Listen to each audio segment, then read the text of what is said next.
नमस्कार, आप देख रहे हैं CNBC आवाज़ और यह है खास मुलाकात। आज हम पॉलिटिकल इंटरव्यूज से एक ब्रेक लेकर के रमज़ान के इस महीने में, जो रमज़ान अपने आप में बड़ा इवेंट है, लेकिन दूसरा बड़ा इवेंट हो सकता है, वो है सलमान खान को इंटरव्यू करना। इनकी फिल्म रिलीज़ हो रही है किक, उसी सिलसिले में हम इनसे बात करेंगे। सलमान भाई, अपने वक्त निकाला, आपका बहुत शुक्रिया।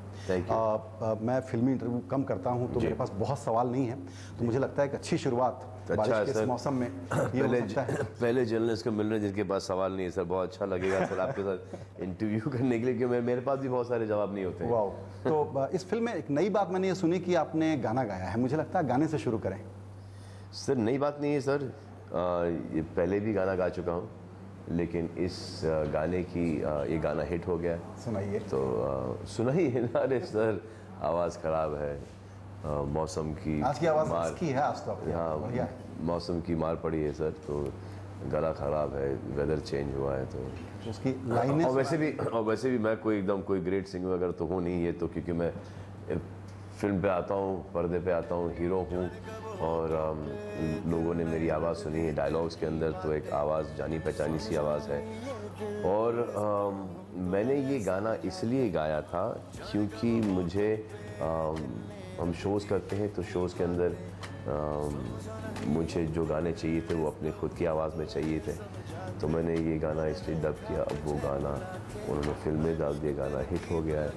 तो अब जाहिर है कि हर एक आदमी सोचता है कि मैं गा लेता हूँ, लेकिन गा तो लेता हूँ, लेकिन मैं हमेशा उस सुर में नहीं टिक पाता। अब वो टेक्नीशियंस इतने बढ़िया हो गए हैं, टेक्नोलॉजी इतनी एडवांस हो गई है कि थोड़ा बहुत नीचे ऊंचे वो संभाल लेते हैं। तो बाकी सिंगर्स का थोड़ा बहुत संभालना पड़ता है, मेरा बहुत ज़्यादा संभालना पड़ता है, लेकिन एंड रिज़ल्ट ये है, और उस एंड रिज़ल्ट से बहुत खुश। इस फिल्म के थोड़ा स्केल और साइज़ के बारे में बताइए, खास करके क्वालिटी को लेकर के, कि जब एक्शन फिल्मों की हम बात करते हैं तो क्या ये उस ग्लोबल लेवल को मैच करता है जिस ग्लोबल लेवल आजकल जितनी भी हमारी फिल्में हैं वो उस लेवल को मैच कर जाती हैं। और जब तक कि एक फिल्म के अंदर वो एक या तो एक कॉमिक एक्शन नहीं हो, या तो एक एक्शन जो हो जो कि इमोशन से बैक्ड नहीं हो, तब तक एक्शन का कोई मतलब नहीं है। कुछ ना कुछ होना चाहिए उस एक्शन के अंदर, थ्रिल होना चाहिए, एक जज्बा होना चाहिए, कुछ होना चाहिए एक्शन के अंदर। अब just for the sake of action डालना, एक चेज डालना या एक सीक्वेंस डालना, कुछ भी डालना, it doesn't make any sense जब तक कि वो फ्लो में नहीं आता, वो एक स्क्रीन प्ले में नहीं आता, तब तक इफेक्टफुल नहीं होता। और तो इसमें हमारे टेक्नीशियंस हो गए हैं उस लेवल के ऊपर। एक इमोशन तो आया होगा, हमने सुना है कि आपको हाइट का बड़ा फोबिया है और इसमें कहीं ऊपर से कूदना उड़ना था। सर मुझे हाइट का ये फोबिया ये है कि मैं हमेशा जब किसी हाइट पे जाता हूँ तो मैं दूर रहने की कोशिश करता हूँ, क्योंकि मुझ में एक फीलिंग आती है कि जंप मार के देख लो भैया कि उड़ पाओगे कि नहीं। अब ये तो गारंटी है कि उड़ नहीं पाऊँगा, तो उससे पीछे आ जाता हूँ। तो ये फियर दत्त साहब सीनियर में भी था। एक दिन दत्त साहब सीनियर, सुनील दत्त साहब और मैं एक फिल्म में काम कर रहे थे। फिल्म का नाम कुर्बान था। वो मेरे फादर का रोल प्ले कर रहे थे। नहीं, फादर नहीं, हाँ। तो हम दोनों एक टूटे हुए पुलिये पे थे, करीबन 50-60 फुट का एक ड्रॉप होगा, वहाँ पर खड़े थे पकड़ के। वहाँ से हमको दूसरी साइड जंप मारना था, तो वो तो क्यों दे रहे थे जाके, वो फिर दूसरी साइड से वो शॉट होता। तो जब वो कर रहे थे तो दत्त साहब ने एक कदम पीछे लिया, मैंने भी। तो दत्त साहब ने मुझसे कहा कि यार मुझे ये फियर है। अच्छा। तो मैं बोला सर मुझे भी यही फियर। तो काफ़ी लोगों में ये फियर होता है, तो वो फियर को मैंने सर भाग गया फियर के थ्रू एंड थ्रू, और बिल्डिंग के दूसरे साइड निकल आया था जंप मार के। इस फिल्म का आपकी तरफ से निजी तौर पे, प्रोड्यूसर जैसे भी इस फिल्म को बेचें, वो सेलिंग प्रपोजिशन क्या है? क्योंकि आप ऐसे तो रियल लाइफ में बड़े शरीफ आदमी हैं, उसमें कुछ शैतान, कुछ ग्रे, कुछ मिस्टीरियस सा कैरेक्टर है। सर दो टाइप के कैरेक्टर्स हैं सर। एक बहुत ही सीधा, नहायत ही शरीफ, मस्तीखोर, थोड़ा सा टेढ़ा है। और जो दूसरा है वो ये कैरेक्टर है ये वही है, लेकिन बोलते ना कि वो सीधी उंगली से घी नहीं निकलता तो इनको घी निकालना होता है तो ये टेढ़े हो जाते हैं। और अगर शैतान जैसे लोहा लोहे को काटता है, हमारे शैतान इस फिल्म में नवाजुद्दीन है, तो अगर उनको काटना है तो अगर वो शैतान है तो उनको डेविल बनना पड़ता है। इसमें एक आपका धंधा और चलते रहता है फिल्मों में काम करने के साथ साथ कि हीरोइनों को आपको हिंदी, उर्दू, हिंदुस्तानी जुबान सिखानी पड़ती है। तो सर आपको ब्रीफिंग दी गई है अभी तक तो सर पकड़ में नहीं आए थे। श्रीलंकन एक्ट्रेस है तो मैं जानना चाह रहा था कि हिंदी उर्दू का क्या हाल था। जी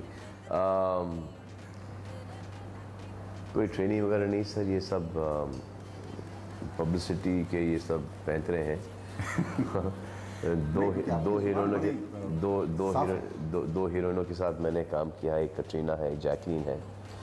कहते हैं कि मैंने कटरीना को हिंदी सिखाया, नॉट ट्रू। कटरीना मुझसे तेज़ हिंदी पढ़ सकती हैं। मैं तो अभी तक अटकता हूँ हिंदी पढ़ने में, क्योंकि प्रैक्टिस ही नहीं रही। हम लोग आजकल रोमन इंग्लिश में पढ़ते हैं, तो वो जो टीवी के नीचे जो स्क्रोल्स आते हैं वो उन्हें फ्लूटली पढ़ती थी बिना हिंदी समझे। और फिर जब उन्होंने हिंदी समझना शुरू कर दिया तब उनको पता चला कि इसका ये मायना, अब वो फ्लूटली हिंदी बोलती हैं। सेम चीज़ ये है इनका, ये भी हिंदी बात करती हैं अटक के, लेकिन जब अपने स्टाफ के साथ बात करती हैं बड़ी साफ हिंदी बात करती हैं। और जब इनके पास डायलॉग आते हैं और जब वो डायलॉग्स रट लेती हैं, उसके बाद समझ लेती हैं, और फिर जब सेट के ऊपर आके जब परफॉर्म करती हैं तो एक इनका तलफ़ुज़ बड़ा साफ़ है। तो मैंने इनसे यही कहा कि जब बात किया करो तो हिंदी में बात किया करो अपने स्टाफ के साथ, और हिंदी गाने बहुत सुना करो, क्योंकि हिंदी गानों का जो तलफ़ुज़ होता है वो बहुत ही एक और वर्ड्स जो इस्तेमाल होते हैं, अल्फाज बाजी जो होती है बहुत ही मीठी होती है और बहुत ही लय में होती है, और आपका प्रोनाउंसिएशन एक बहुत करेक्ट हो जाएगा, आपकी वोकैबुलरी बहुत बढ़ जाएगी।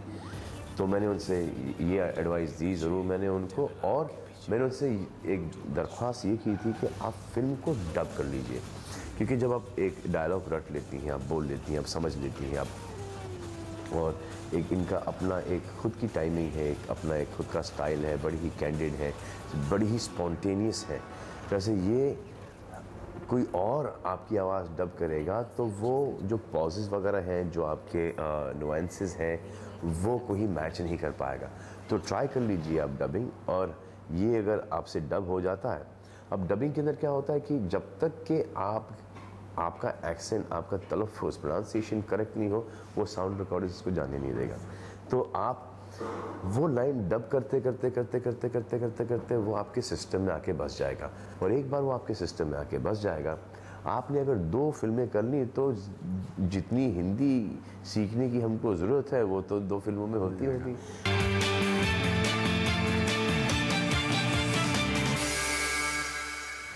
आपकी फिल्मों में एक वो जो हम लोग कई जगह आजकल पॉलिटिकल खबरें भी करते हैं तो डायलॉग का इस्तेमाल कर लेते हैं। जी हाँ, बहुत सारी जगह पे आता है सर। तो बिल्कुल, तो इस फिल्म का वो कल्ट डायलॉग क्या है जो कि आपको लगता है कि चलेगा ज़ोर से?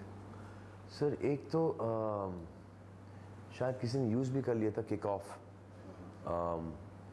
सम गेम्स किक ऑफ और बजट किक ऑफ या कुछ। अच्छा, ओके। कुछ यूज़ कर लिया था। इसमें कुछ एक डायलॉग है आपका जो कि बहुत एक तरीके से हेडलाइन बन सकता है इस फिल्म में, वो कौन सा है? इस फिल्म में सर वो तो आप ही लोग उठाते हो सर, हम तो एक फिल्म के हिसाब से चलते हैं, और फिर वो जो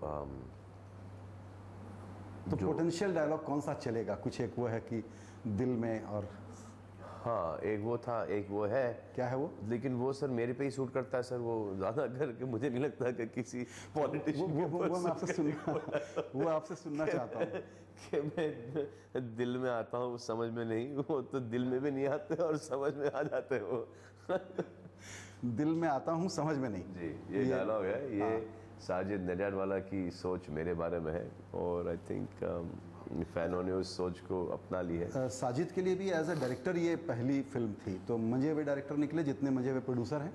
देखिए सर, साजिद ने बहुत सारे डायरेक्टर्स के साथ काम किया है, और उन डायरेक्टर्स से उन साजिद ने ये सीखा है कि क्या उनको करना चाहिए और क्या नहीं करना चाहिए। और as a producer Sajid Nadiadwala, उन्होंने अभी तक के जितनी भी फिल्म्स बनाई हैं, उन्होंने उनका एक जो हुनर है, उन्होंने राइट स्क्रिप्ट के ऊपर पॉइंट आउट किया है और राइट फिल्म बनाई है उन्होंने। और फिर जब उनकी बारी आई तो उन्होंने वही किया। अब जब एक डायरेक्टर आता है, वो डायरेक्टर सिर्फ एक ही डायरेक्टर के साथ काम कर चुका है, वो है वो खुद।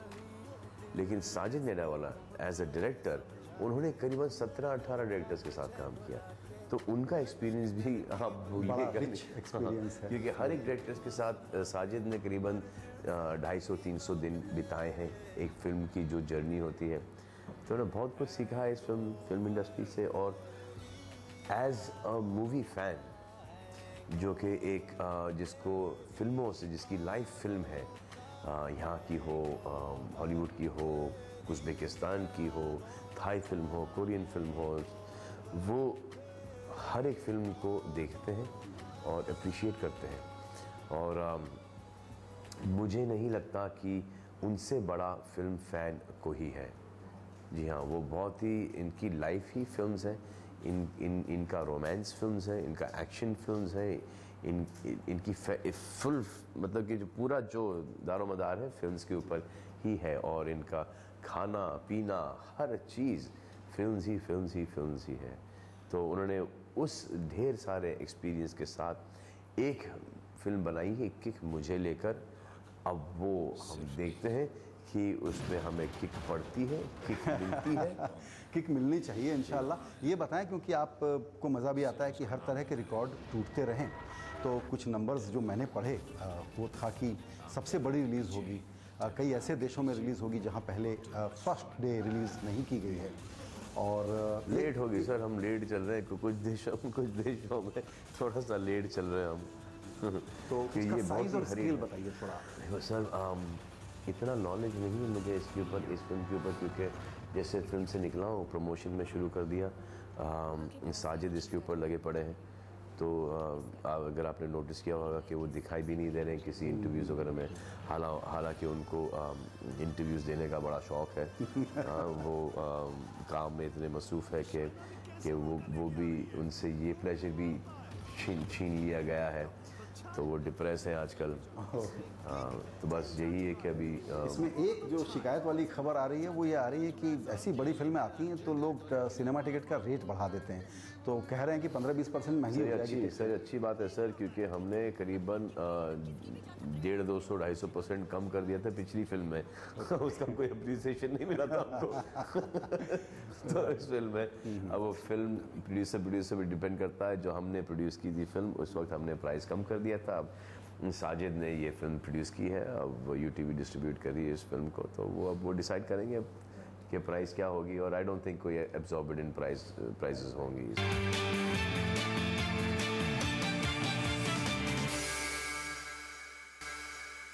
हम लोग चूंकि खबर वाले लोग हैं, तो कोई खबर ब्रेक कर सकें तो उसमें हमको बड़ी किक मिलती है। तो आप ये खबर कंफर्म करेंगे क्या कि बिग बॉस का असाइनमेंट आप कर रहे हैं इसका? सर अभी तक मैं खुद कंफ्यूज हूँ सर। मुझे आई डोंट थिंक कि अभी तक बातचीत आई थिंक शुरू हो गई है, लेकिन कोई रिज़ल्ट नहीं निकल रहा, क्योंकि कहीं ना कहीं मुझे वो शो बहुत अच्छा लगता है। मुझे उस शो से बहुत सीखने को मिलता है। और लेकिन वो जो शो है, वो सर मेरा 3.5-4 महीने को बर्बाद करके जाता है सर। हालांकि मुझे बहुत इनरिच करके जाता है, बहुत डिप्रेस करके जाता है कि यूथ किस गली में जा रही है, हमारा समाज कहाँ जा रहा है, हमारे अपब्रिंगिंग को क्या हो गया, हमारे नेशनल कैरेक्टर को क्या हो गया। सब हर जगह कैमरास लगे हुए हैं, उसके बावजूद कोई झिझक नहीं है, कोई ग्रीवियंस नहीं है, कुछ नहीं। तो और एजुकेटेड लोग, पढ़े लिखे लोग, इंटरटेनमेंट के लिए ये है, और उसके ऊपर उनकी फ़ैन फॉलोइंग, लोगों को ये देखना, तो it's a very good format. Fundamentally you like this whole idea? No, ये होता है ना कि नहीं, मैं सवाल पे क्यों इंसिस्ट एक कोई लड़का बदतमीजी कर रहा है, आप रास्ते में रुक जाओगे, उसको देखोगे, लेकिन आप उसको कभी घर पे नहीं बुलाओगे।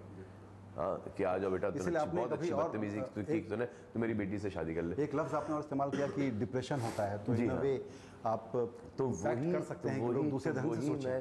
तो वही मैं जब मैं सुलझाने जाता हूँ तो मैं पकाऊ लगता हूँ, आउटडेटेड लगता हूँ, उपदेश दे रहा है। और फिर और फिर जब मैं एग्रेसिव हो जाता, जब मैं एंग्री हो जाता हूँ तो बोलता है कि यार ये क्या हो रहा है, और फिर जब मैं रिएक्ट नहीं करता हूँ तो बोलते यार इस पे तूने रिएक्ट नहीं किया। ओके। तो सर मेरे लिए भी एक बहुत बड़ी दुविधा है, डिस्क्लोजर एनर्जी टेकिंग सर, क्योंकि मुझे हर एपिसोड को 2 या 3 बार देखना पड़ता है, एवरी सिंगल डे। हर एपिसोड को जहाँ से स्टार्ट हुआ वहाँ से एक टेलीकास्ट आता है शाम को, उसका रिपीट टेलीकास्ट आता है, वो फिर ये 2 बार तो देख लिए, फिर the day before the show, before I go Friday Saturday, वो मुझे वापस से देखना पड़ता है, और फिर इसने क्यों बोला ये क्या हुआ, पूरी इंफॉर्मेशन लेके फिर मैं जो कमेंट मारता हूँ वो मारता हूँ। तो इसमें मेरी स्टडी बहुत है, लेकिन जब फैंस देखते हैं उन फैंस को ऐसा लगता है कि ये इम्प्रॉम्प्टू है सब। हाँ, नहीं इम्प्रॉम्प्टू तो है ही, लेकिन इतना रिसर्च किया है इसके ऊपर कि हफ्ते के अंदर क्या क्या हुआ है। अगले सवाल के पहले मैं डिस्क्लोजर दे दूं दर्शकों को भी और आपको भी कि CNBC आवाज़ और कलर्स दोनों एक ही नेटवर्क का हिस्सा है, नेटवर्क 18 का जी। तो आपकी बात से ऐसा लग रहा है कि आपका करने का दिल है, अभी निगोसिएशन के स्टेज में है। हाँ सर, हाँ नहीं सर, मैं यही कह रहा हूँ ना सर, मैं खुद कंफ्यूज हूँ। मुझे मेरे पास आए थे तो मैंने in principle you want to do it. हाँ नहीं सर, मेरा like I said कि थका देता है सर मुझे ये शो, मुझसे और कुछ काम होता नहीं। और हालांकि ये फॉर्मेट मुझे अच्छा लगता है, क्योंकि आप किसी और को अंदर देखते हुए कह सकते हो कि यार I wish I can react like this, या कि यार I will never react like this, I used to react like this. मैंने ऐसी हरकतें बहुत की हैं, लेकिन आज मैं देख रहा हूँ टेलीविजन के ऊपर और बहुत गंदी लगती है, मैं नहीं करूँगा। तो this is a very good point. Psychology के हिसाब से I think it is like the most amazing show, most amazing, solid learning है। और जो कंटेस्टेंट्स बाहर आए, नो मैटर कितना भी उनका टाइम अंदर गया हो, मिजरेबल गया हो, जब बाहर निकलते हैं तो हर एक आदमी बोलता है कि बदले हुए इंसान इससे बड़ा एक्सपीरियंस हमने लाइफ में कभी नहीं हासिल किया है। अच्छा, और पैसे दे के भी ये एक्सपीरियंस हमको कभी मिलेगा नहीं, और वन टाइम एक्सपीरियंस है बस। अच्छा, बातचीत ख़त्म करें उसके पहले एक जिक्र करना चाहूँगा, क्योंकि जाहिर है कि बातचीत करने के पहले थोड़ा होमवर्क मैंने किया जी। आप रोज़ाना 2-3 लाख रुपए किसी चीज़ पर खर्च कर देते हैं, ऐसा मैंने सुना, वो क्या है ज़रा सा बताएं। उससे थोड़ा सा ज़्यादा है सर, उससे बहुत ज़्यादा। अगर आप बीइंग ह्यूमन की बात करें, और वो कहाँ कैसे करते हैं सर? वो मेरे फादर साइन करते हैं सर चेक्स घर के बाहर, तो वो है तो वो करीबन अब जाके थोड़ा सा कंट्रोल में आया है। पहले तो अभी तक तो 5.5-6 लाख रुपए का वो साइन होता था, फिर जब हम फिल्म पब्लिसिटी करते हैं तो आप 1.5-2 करोड़ रुपए रोजाना सुबह 8:30 बजे घर के बाहर। 1.5 करोड़ नहीं सर, महीने के अगर निकालें एवरेज। फादर वो करते हैं, फिर हम देते हैं अलग अलग इंस्टीट्यूशंस वगैरह को एजुकेशन, इसके अंदर इसमें भी अपने वो अलग है। फिर प्रमोशन के टाइम पर वो लास्ट प्रमोशन में हमारे 3.5-4 करोड़ की spend last promotion, 3.5-4 crore to जगह जगह जाके कैंप्स वगैरह, फिर काफ़ी दूसरी चीज़ें जैसे कि फोटोज़ के साथ टाई अप है वगैरह वगैरह। तो जो आप अमाउंट बोल रहे हैं उससे कहीं ज़्यादा का अमाउंट है। हाँ, ये तो मैंने एक दिन की आपकी एक एक्टिविटी की बात, एक ही दिन की बात कर रहा हूँ मैं, बिल्कुल। इससे 10 गुना ज़्यादा का अमाउंट है सर। ओके। उसमें आपका एक और मैंने स्टेटमेंट पढ़ा जो बड़ा इंटरेस्टिंग है, एक्चुअली पॉजिटिव है लेकिन प्रोवोकेटिव भी है, कि सोशल रिस्पॉन्सिबिलिटी के क्षेत्र में या चैरिटी के क्षेत्र में जो मदद करते हैं आप लोगों को, इसको मैं इतना बड़ा कर दूंगा कि लोग मैच नहीं कर पाएँ, आपकी इंडस्ट्री के लोग। तो you are provoking others also to do this. जी सर, ये किक के रिकॉर्ड तोड़ के क्या फ़ायदा सर? इंडस्ट्री बढ़ रही है, थिएटर्स बढ़ रहे हैं, टिकट प्राइसेस बढ़ रहे हैं, इन्फ्लेशन हुए जा रहा है, तो इसमें तो कोई भी आके तोड़ देगा। मैं खुद ही तोड़ दूंगा, आमिर तोड़ देगा, कोई नया बच्चा आके तोड़ देगा। 15 साल बाद हमारे जब बच्चे होंगे, हमारे नीसेस नेफ्यू, वो बोलेंगे तो you don't need to get so much, इतना ही धंधा था। तो एक ये तो बढ़ता जाएगा, लेकिन ये तोड़ने का मतलब है कि उतने पैसे और कमा और जाएंगे देश के अंदर, और जाएंगे गरीबों के अंदर सुधारने में, तो उससे बेटर कोई चीज़ हो ही नहीं सकती। मैं तो उंगली के जा रहा हूँ सर सबको कि अगर तोड़ना है तो यहाँ पे बीट करो मेरे को। आओ compete हाँ, ऐसा कर दो कि अरे कुछ नहीं करता यार ये हमको देख लो यहाँ ये करता होगा ये लास्ट है, ये लास्ट है। आप पंगा भी ले रहे हैं। हाँ लास्ट है, ये तो लास्ट है, ये सोशल वर्क के अंदर ये तो लास्ट में द लास्ट डिनोमिनेशन के अंदर आया है ये तो ऐसा कर दो, मुझे इतना ह्यूमिलेट कर दो, मैं तो चाहता हूँ ये होए। भैया बहुत अच्छा काम करते हैं इसके लिए, और फिल्म के रिलीज़ और कामयाबी के लिए आपको बहुत मुबारक। Thank you sir, thank you sir.